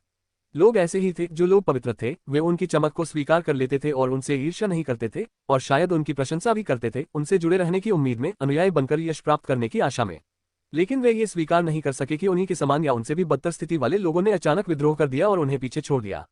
झांग टैन ने आगे कहा, राज्य के चयन नियमों के अनुसार मुझे आपसे ये पूछना होगा कि क्या आप जिन लॉन्गवेई के सदस्य बनने के इच्छुक हैं? यदि आप सहमत हैं तो आप राज्य के चयन के सेमीफाइनल में भाग ले सकते हैं, अन्यथा आप अभी जा सकते हैं। झांग टैन के शब्द महज औपचारिकता थे, लेकिन नियम तो नियम होते हैं, इसलिए उसे पूछना ही पड़ा। ये यून समेत कोई भी वहां से नहीं गया, क्योंकि वे सभी जिन लॉन्गवेई बनना चाहते थे। ये यून ने अपने पिछले जीवन में ऐसे उपन्यास पढ़े थे जिनमें नायक बड़े गुटों के प्रभाव और उससे मिलने वाले सभी प्रोत्साहनों को ठुकराकर अकेले ही आगे बढ़ते थे। सौभाग्य के सहारे ऐसा रवैया अपनाने से व्यक्ति घमंडी होने का हकदार बन जाता था। लेकिन ये यून जानता था कि वह ऐसा बिल्कुल नहीं था। उसकी ताकत इस दुनिया में महत्वहीन एक छोटे से बुलबुले के समान थी। एक छोटी सी चोट भी उसे फोड़ सकती थी। इसके अलावा चाहे खेती के संसाधन हो या खेती की तकनीकें, वह खुद से कुछ भी हासिल नहीं कर सकता था। भोजन भी उसके लिए एक समस्या थी। उसे किसी बड़े गुट में शामिल होने की जरूरत है और उस गुट के संसाधनों और विरासत का उपयोग करके वह धीरे धीरे आगे बढ़ सकता है और अंततः एक शक्तिशाली राजा बन सकता है। जब वह धन संपत्ति अर्जित करने में सफल हो जाएगा तो उसके पास अहंकारी होने और अपनी इच्छाओं को स्वतंत्र रूप से पूरा करने के लिए न्यूनतम आवश्यकताएं होंगी। तुम्हारा नाम क्या है? तुम्हारी उम्र कितनी है? झांग टैन की निगाह ये यून पर पड़ी और उसकी निगाहें उग्र और आदेशात्मक थीं। सेनापति के शब्दों का उत्तर देते हुए, ये छोटी बच्ची 12 वर्ष की यून है। ये यून ने विनम्रता या अहंकार दिखाए बिना उत्तर दिया। बहुत बढ़िया, अब मैं घोषणा करता हूं कि आप इस प्रारंभिक चरण में प्रथम स्थान पर हैं। इस राज्य के चयन में यदि तुम्हारा चयन हो जाता है और तुम नश्वर रक्त प्रतिभागियों में प्रथम स्थान प्राप्त कर लेते हो तो मैं तुम्हें तुरंत जिन लॉन्गवेई की कुलीन सेना का योद्धा घोषित कर दूंगा। झांग टैन के ये शब्द पूरे आयोजन स्थल पर गूंज उठे, जिससे लोग ईर्ष्या और जलन से भर गए। जिन लॉन्गवेई के अभिजात वर्ग, जिन लॉन्गवेई के योद्धाओं में भी अलग अलग पदानुक्रम थे, जिसके परिणामस्वरूप उनके साथ अलग अलग व्यवहार किया जाता था। उदाहरण के लिए झांग युक्सियन, जो पहले लियान कबीले में गया था, जिन लॉन्गवेई का एक कुलीन योद्धा था। कुलीन योद्धाओं को साधना संसाधनों, साधना प्रशिक्षण मैदानों और साधना तकनीकों के मामले में सामान्य योद्धाओं की तुलना में कहीं अधिक लाभ प्राप्त थे। राज्य द्वारा चयनित अधिकांश योद्धाओं को आमतौर पर सामान्य योद्धाओं की श्रेणी में रखा जाता है। ताओ कबीले के प्रथम और द्वितीय युवा स्वामी जैसे कुछ सर्वश्रेष्ठ उच्च कोटि के योद्धा कुलीन योद्धाओं में शामिल हो सकते हैं। लेकिन अब एक ऐसा बच्चा जिसे दाढ़ी बनाने की भी जरूरत नहीं थी, उसे झांग टैन ने बहुत महत्व दिया था और उसे एक कुलीन योद्धा बनाने के लिए तैयार था, तो वे इसे कैसे सहजता से स्वीकार कर सकते थे? ये बच्चा कितना ताकतवर है! उसकी साधना का स्तर हमसे ज्यादा तो हो ही नहीं सकता। प्रारंभिक दौर की बात करें तो भले ही उस लड़के ने पहला स्थान प्राप्त किया था, लेकिन अंत में अचानक उसने ताओ यूनिक्सियाओ को पीछे छोड़ते हुए शानदार प्रदर्शन किया। शायद उसने कोई खामी ढूंढ ली हो। अगर कोई समस्या नहीं भी होती, अगर ये यून ने वहीं और उसी समय अपना आपा खो दिया होता, तो क्या फर्क पड़ता अगर उसके पास एक मजबूत आत्मा होती? क्या आप आत्मा का उपयोग करके किसी को मार सकते हैं? आत्मा को प्रभावित करने वाले विभिन्न पहलुओं में शक्ति भी एक महत्वपूर्ण घटक थी। और उस विशाल निर्जन वन्य जीवन में, जहां लोग असुरक्षित जीवन जीते थे और जंगली जानवर स्वतंत्र रूप से घूमते थे, वहां लोगों के लिए सबसे महत्वपूर्ण चीज शक्ति ही थी। आत्मा जैसी जटिल चीजें महज राज्य के भीतरी इलाकों के लोगों की बनाई हुई अवधारणाएं थीं। विशाल जंगल के योद्धाओं के लिए आत्मा क्या थी? क्या इसे खाया जा सकता था? कई लोग आश्वस्त नहीं हुए, विशेषकर लियान चेंग्यू और ताओ यूनिक्सियाओ। लियान चेंग्यू खड़ा होकर इसका विरोध करना चाहता था, लेकिन झांग टैन का अहंकार इतना प्रबल था कि बैंगनी रक्त स्तर से ऊपर उठ चुका झांग टैन लियान चेंग्यू की कल्पना से परे कहीं अधिक शक्तिशाली था। झांग टैन के सामने लियान चेंग्यू साहस नहीं जुटा सका। एक चूहा शेर का मुकाबला कैसे कर सकता है? लेकिन भले ही लियान चेंग्यू में साहस की कमी थी, इसका मतलब यह नहीं था कि ताओ यूनिक्सियाओ में भी साहस की कमी थी। इस दुनिया में बहुत कम लोग अपनी जगह जानते हैं। आखिर ताओ यूनिक्सियाओ तो सिर्फ 14 साल का था। उसने अभी तक कोई नई वास्तविकता नहीं खोजी थी। 14 साल का लड़का अक्सर घमंडी होता है, इसलिए वह सीधे सादे तरीके से मामलों को सुलझाता था और जो चाहता था वही करता था। जैसे ही ताओ यूनिक्सियाओ अपना मुंह खोलने ही वाला था, उसके कानों में एक कठोर आवाज गूंजी, यूनिक्सियाओ चुप रहो। ताओ यूनिक्सियाओ आसानी से समझ गया कि यह उसके पिता की आवाज है। पिताजी, मैं इसे स्वीकार नहीं कर सकता। इस राज्य की चयन प्रक्रिया में क्या गड़बड़ है? वे शक्ति की जांच क्यों नहीं कर रहे हैं? क्या शक्ति परीक्षण होते ही सब कुछ स्पष्ट नहीं हो जाता? लेकिन उन्हें ऐसी बेकार चीजों की जांच करनी ही थी। मैं इसे स्वीकार नहीं कर सकता। आत्मा की परीक्षा में यी यून से पिछड़ने के बाद ताओ यूनिक्सियाओ ने अनजाने में अपने शब्दों में आत्मा के उपयोग को कमतर आंकना शुरू कर दिया। अगर आपको यकीन नहीं है तो सेमीफाइनल में उसे हरा दो। ताओ यूनिक्सियाओ के पिता ने सीधे सीधे जवाब दिया। उस बच्चे को हराऊंगा। ताओ यूनिक्सियाओ ने चिढ़कर कहा। वह उसे निश्चित रूप से हरा देगा और यहाँ तक कि उसे कुचल भी देगा। ठीक है, मैं उस बच्चे को हरा दूंगा। राज्य के चयन की नश्वर रक्त प्रतियोगिता में पहला स्थान मेरा है। ताओ यूनिक्सियाओ ने अपनी मुठ्ठियां भींच ली और तीव्र शत्रुता की भावना से ही उनको घूरने लगा। इस समय ताओ यूनिक्सियाओ के पिता एक पल के लिए हिचकिचाए और फिर उन्होंने अपनी आवाज ताओ यूनिक्सियाओ को भेजी। ये सुनकर ताओ यूनिक्सियाओ की आंखें चमक उठी। उसकी आवाज उत्साह से कांप रही थी। पिताजी, क्या आपकी बात सच है? क्या मैं सचमुच इसका इस्तेमाल कर सकता हूँ? क्या जनजाति अब इसे छिपा नहीं रही है? हाँ, लगभग सब कुछ तय हो चुका है। धैर्य रखना आपकी कमजोरी नहीं है, इसलिए यूनिक्सियाओ, मेरी सारी उम्मीदें आप पर टिकी हैं। इस चयन में आपको मेरी अपेक्षाओं पर खरा उतरना होगा। आपको न केवल जिन लोंगवेई की एक कुलीन योद्धा बनना है, बल्कि राज्य का ये चयन हमारे ताओ कबीले के मध्य मैदानों में विस्तार का आरंभिक बिंदु भी होगा। मैं समझ गई। ताओ यूनिक्सियाओ ने उत्साह से अपनी मुठ्ठियां भींच ली। उन्हें कभी उम्मीद नहीं थी कि ताओ कबीले के बुजुर्गों की इतनी बड़ी महत्वाकांक्षाएं होंगी। वाह, मैं ही ताओ कबीले के इतिहास में एक नया अध्याय लिखूंगा। जहां तक सेमीफाइनल में यी यून को हराने की बात है, हाँ, उस चीज के साथ क्या ये सवाल भी उठेगा कि मैं यी यून को हरा सकता हूँ? जब तक जनजाति इसे छिपाती नहीं, मैं सबको बता दूंगा कि कुएं में मेढक होने का क्या मतलब होता है। ताओ यूनिक्सियाओ ने भीड़ में मौजूद यी यून की ओर देखा। उसकी आंखों में तिरस्कार और उपहास भरा था। प्रारंभिक दौर में तुम भले ही सुर्खियों में रहे हो, लेकिन सेमीफाइनल में मैं तुम्हें पूरी तरह से कुचल दूंगा। अपने पिता के शब्दों को लेकर ताओ यूनिक्सियाओ बेहद उत्सुक थी।